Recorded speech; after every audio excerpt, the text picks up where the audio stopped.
আসসালামু আলাইকুম বন্ধুরা, আশা করি আপনারা সবাই ভালো আছেন। নতুন আরেকটা ভিডিওতে আপনাদের সবাইকে স্বাগত জানাচ্ছি। সৌদি আরবের এই বর্তমান পরিস্থিতি এবং সৌদি আরবে কাজের যে সংকট বর্তমানে দেখা দিয়েছে, আপনারা যারা নতুন প্রবাসী বর্তমানে নতুন আসবেন তাদের জন্য সতর্কতামূলক ভিডিওটি। আপনারা অবশ্যই ভিডিওটি শেয়ার করে দিবেন যারা দেখতেছেন।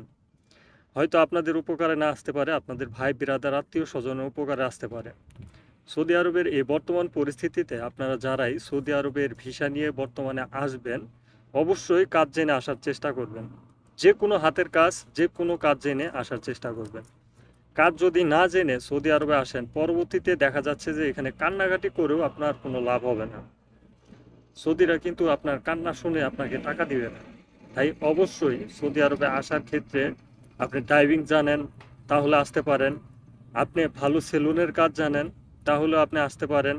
আপনি ভালো হাতের কাজ জানা রয়েছে, ওয়েল্ডিংয়ের কাজ, প্লাম্বারের কাজ জানা রয়েছে, ইলেকট্রিকের ভালো কাজ জানা রয়েছে, এসি টিভি ফ্রিজের কাজ জানা রয়েছে, সে ধরনের প্রবাসীরা বর্তমানে সৌদি আরবে আসবেন।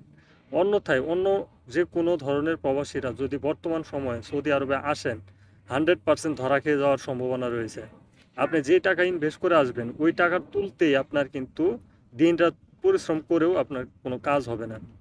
আগের সৌদি আরব আর বর্তমান সময়ের সৌদি আরব আকাশ পাতাল ডিফারেন্স হয়ে গেছে।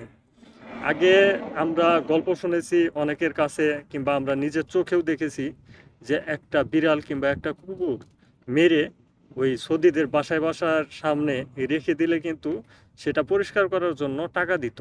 সেই কুকুরটা আরেকটা সৌদির বাসায় রেখে আপনারা টাকা ইনকাম করতে পারতেন। এই ধরনের গল্প আপনারা কিন্তু আসলে শুনতে পারবেন। কিন্তু ওই ধরনের সিচুয়েশন আর বর্তমান সিচুয়েশন অনেকটাই ডিফারেন্স হয়ে গেছে।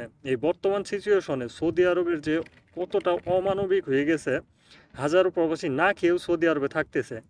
একটা বাঙালি খাচ্ছে আর একটা বাঙালি খাচ্ছে না, কোনো খোঁজ খবর কেউ নিচ্ছে না। কারণ নিজে ভালো থাকতেছে, এটাই ভালো। আর অন্য কেউ খাচ্ছে কি না সেটা কিন্তু কেউ দেখতেছে না। আপনি যেখানে কাজে আসছেন, যেখানে কাজ করতেছেন, সেই লোকজনও কিন্তু আপনাকে দেখতেছে না। আপনি সৌদি আরবে আসছেন, স্যালারি ঠিকঠাক পাচ্ছেন কি পাচ্ছেন না সেটাও কিন্তু আসলে কোনো নিয়ম কানুনের মধ্যে থাকতেছে না। তাই অবশ্যই এই বর্তমান সিচুয়েশনে সৌদি আরবের যে সকল প্রবাসীরা আসবেন, অবশ্যই অনেকটাই ভেবেচিন্তে আসার চেষ্টা করবেন। শুধু সৌদি আরব না, সৌদি আরব, দুবাই, কাতার, কুয়েত, ওমান, বাহরাইন, এই যে আরব কান্ট্রিগুলো রয়েছে, এই আরব কান্ট্রি থেকে আপনারা আশা থেকে বিরত থাকার চেষ্টা করবেন সবসময়। যদি কাজ না জানেন, কাজ জানলেও প্রফেশন লেভেলের কাজ জানেন, সেই ক্ষেত্রে আপনারা আসবেন। এখন বর্তমানে আপনারা কোন ভিসা দিয়ে আসবেন? সৌদি আরবের কোম্পানির ভিসা দিয়ে আসবেন, না ফ্রি ভিসা সিস্টেমে সৌদি আরবে আসবেন? সৌদি আরবে কিন্তু ফ্রি ভিসার কোনো সিস্টেম নেই। তারপরও ফ্রি ভিসা সিস্টেমে যে সকল প্রবাসীরা কাজ করে, সেই সিস্টেমগুলো হচ্ছে যে আপনার যে কফিল, আপনার একটা কফিল থাকবে, সেই কফিলকে আপনি স্যালারি দিয়ে রাখবেন। আপনার নিজের ইকামা আপনি নিজে করবেন, মানে যাবতীয় খরচগুলো আপনি নিজে বহন করবেন।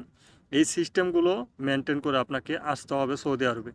কাজ জানেন, সেই কাজের উপর বেসিস করে আপনাকে কাজ খুঁজে নিতে হবে। কেউ আপনাকে কাজ খুঁজে দিবে না, আপনাকে নিজেরই কাজ নিজের খুঁজে বের করতে হবে। চেষ্টা করবেন যে যে আপনাকে আনতেছে সে যাতে প্রথমে আপনাকে কাজ ধরিয়ে দেয়। কারণ আপনি তো নতুন অবস্থায়, ভাষা জানেন না, পরিস্থিতি বুঝেন না, অনেক কিছুই আপনার বোঝা বাকি।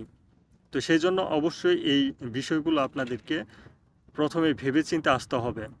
আর কোম্পানির ভিসাগুলোতে যদি আসেন, এটা ভেবে নেবেন যে একটা সাপ্লাই কোম্পানিতে চলে আসছেন, যতদিন কন্ট্রাক্ট রয়েছে ততদিন পর্যন্ত আপনাকে সেই কোম্পানিতে কাজ করতে হবে। আপনি চাইলেও ওই কোম্পানির বাইরে যেয়ে কাজ করতে পারবেন না, করলে জরিমানা হবে। তো এই বিষয়গুলো আপনারা ভেবেচিন্তে আসবেন। আশা করি যে তথ্যগুলো দিলাম বুঝতে পারছেন। ভিডিওটি শেয়ার করে দেওয়ার চেষ্টা করবেন। ধন্যবাদ সবাইকে। সালাম আলাইকুম।